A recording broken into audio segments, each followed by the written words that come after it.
And right now you're looking at the object I use is a robot that I made last semester. It weighs 0.4938 kilograms. Just to give you guys some perspective, here's the actual robot. The tracker to track the movement of the center of mass of the object as it moves across the screen. The first thing I did was I set a coordinate axis right here, and I set the origin right at my starting line. That way I could get a fresh as far as it goes in one direction. And my axes are oriented. This is the plus X following my mouse going to the left. The minus X is going to the right following my mouse. Plus Y is going up. Minus Y is going down. The plus Z is coming out of the screen towards us. And the minus Z is going into the screen. I use the reference line of a ruler, and it's 12 inches. That equivalates to 0.3048 meters. And let's just watch it go across the screen real quick. It goes for 3.623 seconds, and it travels approximately 0.844 meters in the plus X direction.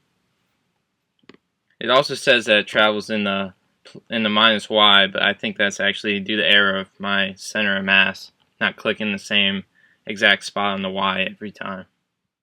Let's make a free body diagram. The robot has an initial velocity going to the left, but we can't forget about friction, which is opposing it going to the right. There is also gravity, which is pulling the robot down into the table. The final force is the table pushing up on the robot, which counteracts gravity. The free body diagram illustrates the point that the net force equals 0 because all the arrows cancel out each other. The robot is simply relying on the initial velocity that it had in order to go forward to the left because the net force equals 0. Physics module of Lab 1.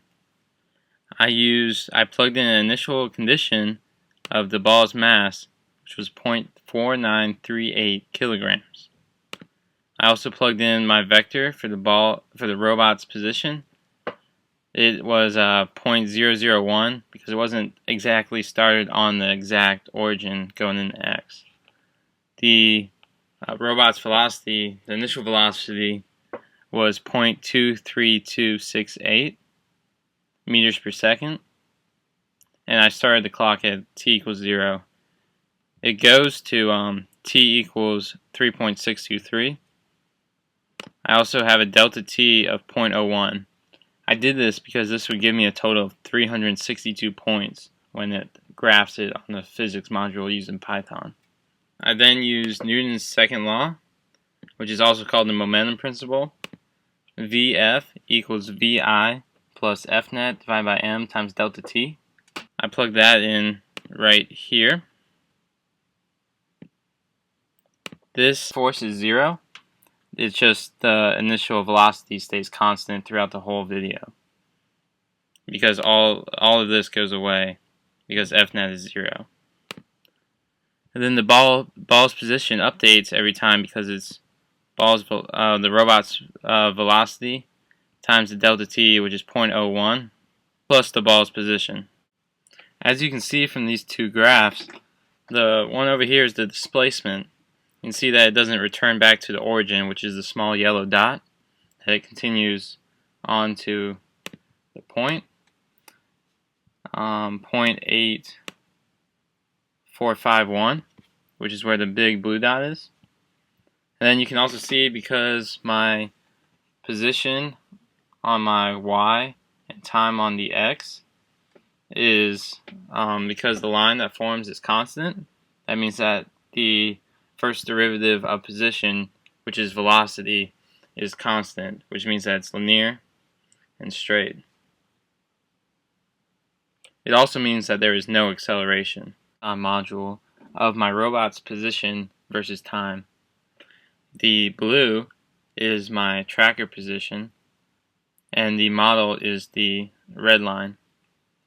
As you can see, the red line is a lot straighter than the tracker.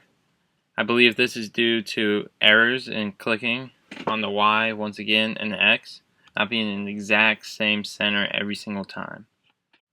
If I were to flip my x-axis, then my plus x would be going to the right and my minus x would be going to the left. This would give me an opposite position of my graph, so my time would be above the position and the lines would be flipped over the x-axis, so going down and not up how they are. At first, tracker starts ahead by 0.004 at 0 seconds. The graphs end with Python ahead by 0.12 difference in the end at the very end of the graphs. So if I do the percent error calculation, actual minus theoretical over actual times 100, I use the actual as tracker and the theoretical as Python. It gives me 14.19% error, which is a big deal, but it's not too bad. As you can see, the main parts of the error is caused by this section right here where there's a big discrepancy. Once again, I believe that is from me when I was clicking on the tracker, the center mass not being in the same spot every single time.